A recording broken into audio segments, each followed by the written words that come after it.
menurunkan tingkat pengangguran dengan menciptakan 10 juta lapangan kerja baru selama 5 tahun. Penataan penggunaan tenaga kerja asing di Indonesia, pertama saya minta agar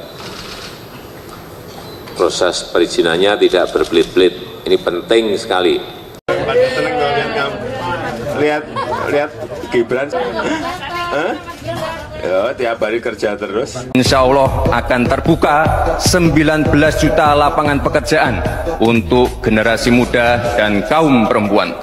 5 juta diantaranya adalah green jobs. Green jobs ini adalah peluang kerja di bidang kelestarian lingkungan. Green jobs ini adalah tren peluang kerja masa kini dan masa depan.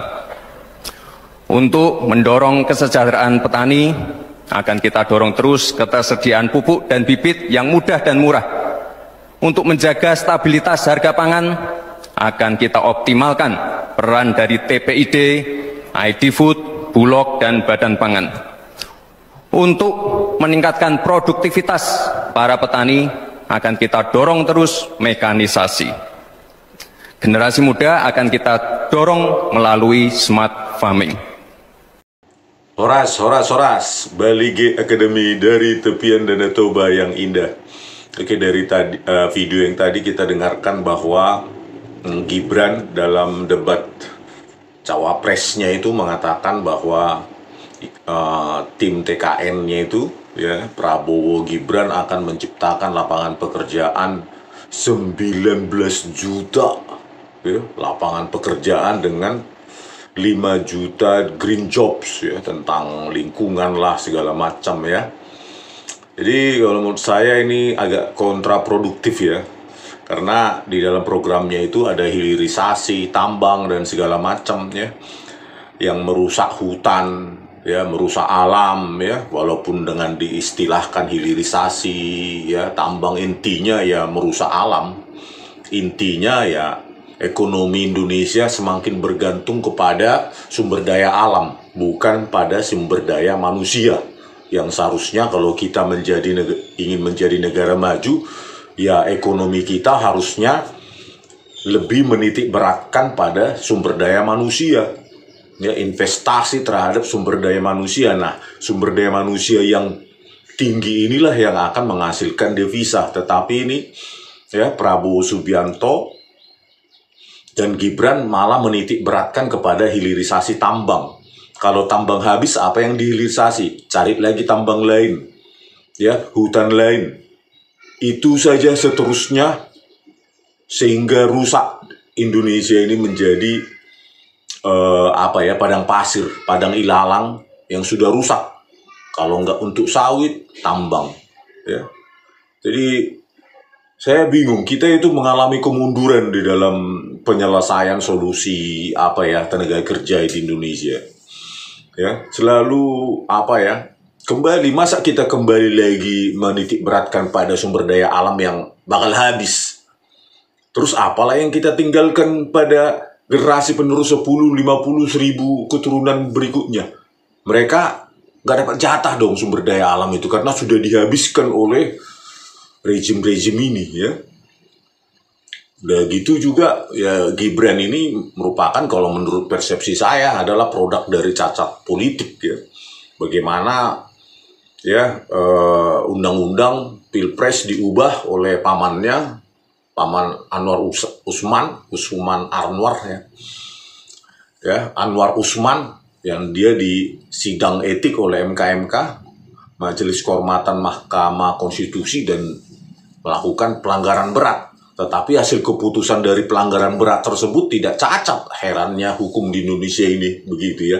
Akhirnya melengganglah dia menjadi cawapres dan sekarang terpilih, ya, meskipun dengan bantuan sosial, ya, bansos, beras segala macam itu 496, 498, dan sudah di-prepare, saya kira, ya, ini orang akan dimajukan oleh bapaknya sebagai presiden, karena persiapan bansos itu bukan hanya di 2024, ya. Kita lihat lonjakan dari 2019, ya, ke 2020 ini, ya, lonjakannya, ya, 5 tahun terakhir ini, ya, mulai 2020 sampai 2024 itu hampir nyaris 500 triliun, yang katanya Luhut Binsar Panjaitan separuhnya itu nggak sampai ke tangan rakyat, bayangkan. Ya. 250 triliun uang hilang dari bansos ini, dan tidak sampai setengahnya ke rakyat. 250 dikali 5 itu 1.250 triliun uang bansos itu hilang. Entah kemana. Inilah KPK nggak berani menindaklanjuti ini. Ya, harusnya memanggil Joko Widodo, Sri Mulyani sebagai orang yang mencairkan anggaran ini, dan Luhut Binsar Panjaitan. Nah, inilah apa ya? Jadi bagaimana orang seperti ini bisa berani ya berspekulasi akan menciptakan 19 juta lapangan pekerjaan, ya, meski padahal dia produk dari cacat politik, ya, cacat hukum.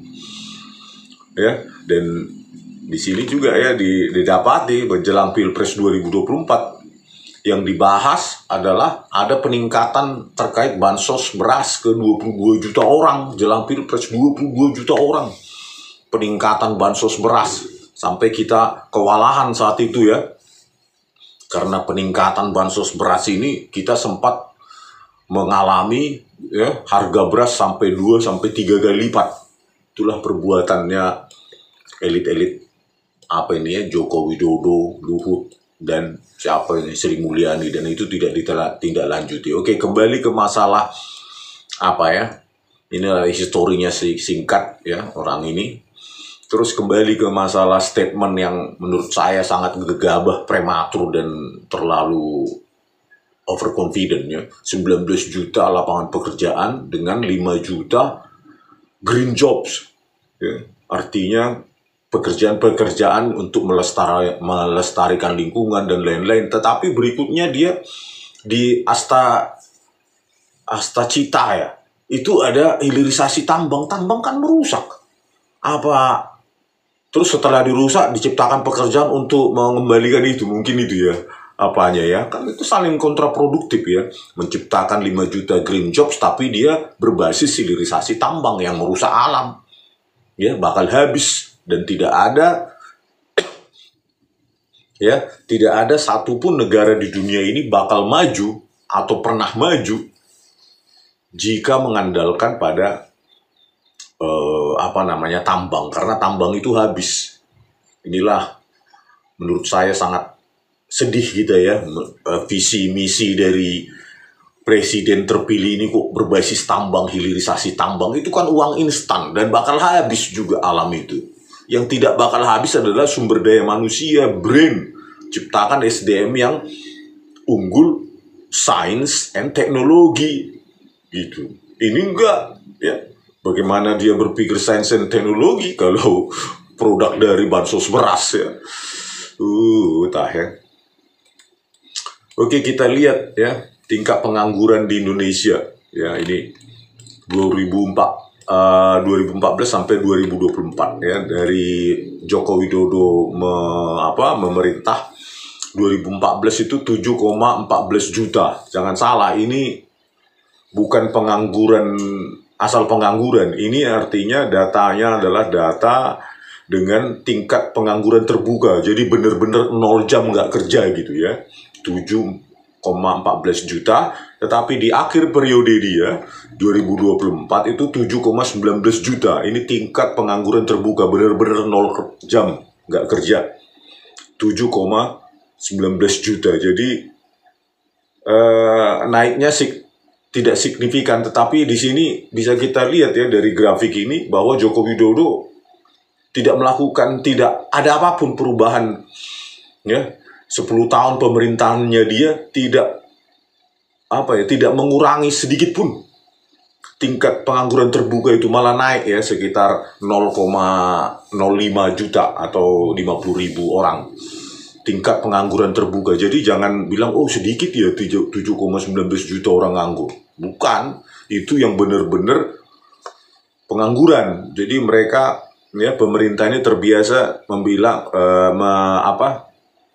B2V ya, mempercantik statistik sehingga seolah-olah sedikit orang menganggur di Indonesia. Padahal karena statistik itu di kategori-kategori, ada pengangguran terbuka, pengangguran pekerja tidak penuh atau separuh waktu, terus bekerja penuh. Jadi sengaja dibuat statistika itu untuk menggambarkan bahwa kita baik-baik saja gitu loh. Padahal ya kalau sedemikian sedikit 7,19 juta kita lihat di lapangan ya. Kenapa orang mau pekerjaan-pekerjaan yang nggak jelas seperti pekerjaan-pekerjaan yang hanya 1-2 jam kerja atau 1 hari, besoknya dia nggak kerja, kan gitu ya.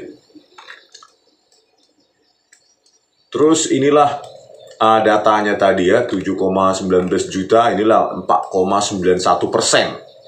4,91% saja yang pengangguran terbuka ya, benar-benar tidak apa.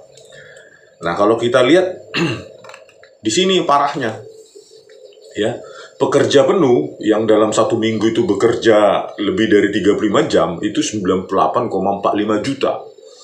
Nah, disinilah diselipkan pengangguran itu seolah-olah tinggal 7,19 juta, padahal karena ada kategori lain, bekerja tidak penuh 1 sampai 34 jam. Jadi bekerja 1 jam saja dalam seminggu tidak masuk ke kategori pengangguran terbuka tadi. Jadi cuma 7,19 juta. Ini kategorinya ini terlalu lebar kalau menurut saya ya. Harusnya lebih dipersempit coba. Pekerja tidak penuh yang dalam 1 minggu di bawah 10 jam. Ya, 10 sampai 20 jam.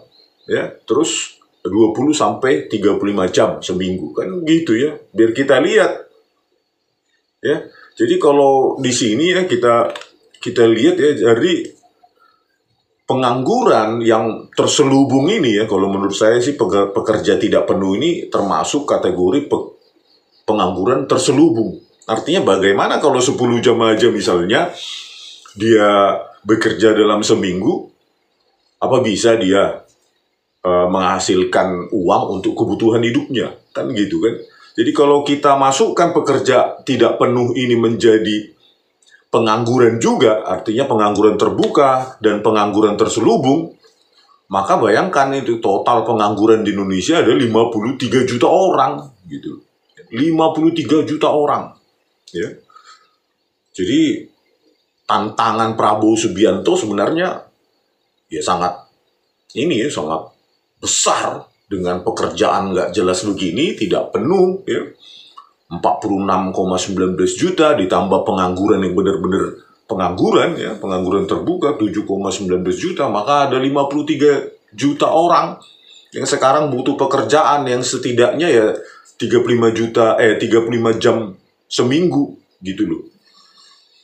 Ya. Nah, terus juga dari sisi upah. Dari sisi upah juga kita termasuk yang paling rendah ya, saya kira ya, bahkan dari Vietnam pun kita kalah. Inilah rata-rata upah buruh 3 juta rupiah per bulan. Artinya cuma 100.000 sehari. Apa bisa ya pekerja itu bisa menghasilkan duit untuk duit yang dihasilkan itu bisa untuk membiayai hidupnya? Kan begitu ya pertanyaannya. Jadi meskipun dia bekerja, tetapi gajinya itu pun tidak cukup gitu loh. Ya, 100.000 per hari ini ya tidak cukup untuk membiayai hidupnya. Jadi tantangannya kalaupun dia sudah bekerja penuh pun ya sebagai buruh pabrik segala macam, itu rata-rata cuma 3 juta per bulan. Ya.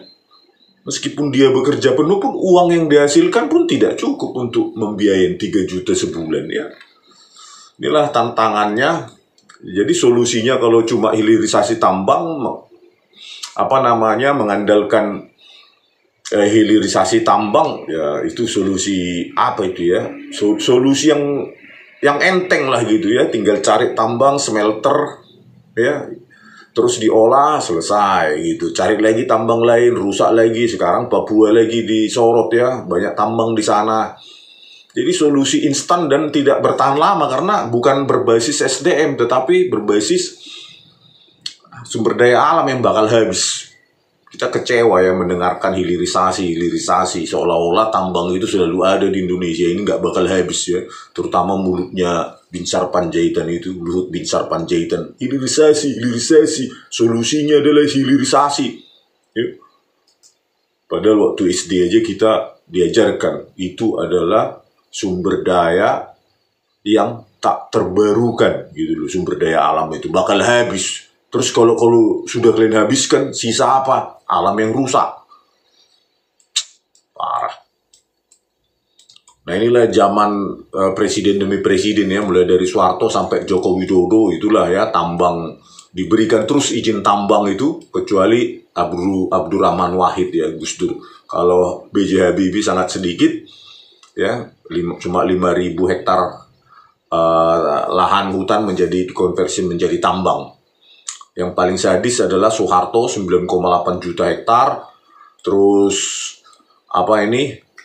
Susilo Bambang Yudhoyono 35 juta hektar, ya. Joko Widodo 1,6 juta hektar lahan dikonversi menjadi tambang. Jadi nggak tahu ya, dengan hilirisasi katanya program-program Prabowo Subianto dan Gibran ini, ya kalau udah bicara tentang program mereka hilirisasi tambang, maka kita akan mendengar lagi, membaca lagi pembukaan hutan untuk tambang-tambang lagi. Ya. Terus hutan itu dijadikan sasaran untuk dirusak untuk tambang ya. Padahal kalau kita lihat datanya ya, jadi tambang ini pun dikuasai oleh lebih banyak para elit-elit ya, terutama Adaro Energi ini ya, 300 cuma nomor 3 dia dari BUMN Timah dan Antam. Adaro 307.949 hektar. Ya itu tambang dikuasai oleh keluarga Thohir ya, Boy Thohir dan Garibaldi Thohir itu dan Erick Thohir. Jadi tambang ini lebih banyak menguntungkan elit daripada rakyat. Ya, udah gitu habis pula tambang ini. Ya. Rusak pula alam, tetapi yang diperkaya adalah orang-orang elit di sekitar kekuasaan Prabowo sekarang. Ya, Erick Thohir, Bumi Resources ini miliknya Abu Rizal Bakri dan lainnya inilah penguasa lahan, izin tambang. Jadi hilirisasi tambang nanti ya solusi tambang untuk menghasilkan tadi dibilang lapangan pekerjaan segala macam itu akan lebih memperkaya para elit orang-orang ini orang-orang elit korporat tambang ini, mulai dari Erick Thohir, Abu Rizal Bakri dan lainnya ini. Ya, inilah penguasaan lahan. Ya, penguasaan lahan, bayangkanlah ya, yang dikuasai korporat dengan rakyat, 93% dikuasai korporat lahan di Indonesia ini, dibandingkan hanya 7%. Jadi nanti dengan program hilirisasi tambang ini kita akan melihat penyerobotan lahan-lahan adat, hutan ya, untuk izin-izin tambang. Dengan dengan dibungkus dengan penciptaan lapangan pekerjaan ya. Kalau kayak gini kan solusi nggak pakai otak ya, tinggal cari tambang, udah rusak hutan, ciptakan lapangan pekerjaan. Harusnya solusi itu Pak Prabowo, solusi pakai otak, menciptakan SDM yang bisa menghasilkan devisa, SDM unggul walaupun dia ada di Indonesia. Gitu loh. Menciptakan produk, menciptakan paten, menciptakan karya. Misalnya seorang dosen itu menciptakan karya penulis, novel segala macam, bisa dijual ke luar negeri, menghasilkan devisa walaupun dia di Indonesia gitu loh. Jadi banyak sekali yang bisa dilakukan dengan meningkatkan SDM unggul ini, menciptakan lapangan pekerjaan, menghasilkan devisa yang tanpa merusak alam. Gitu loh Pak Prabowo Subianto. Ya. Ini kalau kita terus konsentrasi kita hanya mau tambang-tambang, kapan ini kapan ini kita bergerak maju? Karena nggak ada. Tambang itu bukan solusi, Pak Prabowo Subianto. Tambang itu bukan solusi untuk Indonesia menjadi negara maju. Memang dia bisa menciptakan solusi sementara singkat untuk menciptakan lapangan pekerjaan. Tetapi apa yang terjadi? Hutan habis. Ya. Solusi instan untuk menciptakan lapangan pekerjaan dengan dibungkus hilirisasi segala macam. Intinya lahan rusak. Carilah solusi yang lebih pakai otak tanpa merusak lahan. Gitu loh. Ya. 19 juta lapangan pekerjaan itu jangan ya dicapai dengan merusak lahan, merusak lingkungan hidup dengan membuka tambang-tambang terus. Ya, nenek-nenek apapun di pasar Baligi bisa itu jadi presiden kalau cuma itu solusinya. Ya, nenek-nenek nggak berpendidikan pun di pasar Baligi ya bisa jadi presiden itu. Tinggal buka izin tambang. Ya. Bungkus dengan hilirisasi, padahal tetap aja lahan rusak. Wih, kita kecewa ya. Kok Indonesia ini kok jadi mundur. Harusnya kan sudah tinggal landas. Ya, tidak lagi ekonomi berbasis sumber daya alam. Ya, harusnya berbasis sumber daya manusia. Aduh. Ya, terus saya dengar juga Prabowo Subianto ini sudah mau dicapreskan yang kedua oleh Gerindra. Saya bingung. Ya, baru aja 100 hari kerja dan prestasinya pun nggak ada. Ya, ini belum ada lah gitu. Tetapi sudah buru-buru mau mencapreskan kedua. Ini para penjilatnya ini ya. Partai-partai ini. Aku heran ya. Saya heran. Ini mereka bekerja bukan untuk rakyat tapi untuk partainya gitu loh. Harusnya kan evaluasi.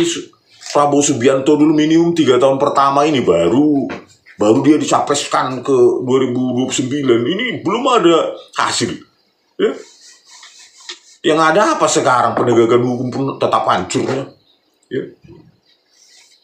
Oke pemirsa, ya semoga ya 19 juta lapangan pekerjaan ini yang poin pertama tidak omong kosong, ya seperti yang diungkapkan Gibran ini. Yang kedua, jangan untuk mencapai tujuan lapangan pekerjaan itu dirusak lagi alam yang sudah rusak di Indonesia ini, banjir di mana-mana. Jangan lagi mengorbankan hutan Pak Prabowo demi lapangan pekerjaan. Ya, hutan untuk tambang itu bukan untuk lapangan pekerjaan, untuk para elit bos tambang itu. Gitu. Ya, seperti Erick Thohir itu totalnya 482.000 hektar tambang. Yang kaya dia, sisanya rakyat ya merana. Ya. Oke, sampai jumpa di video kami selanjutnya. Horas.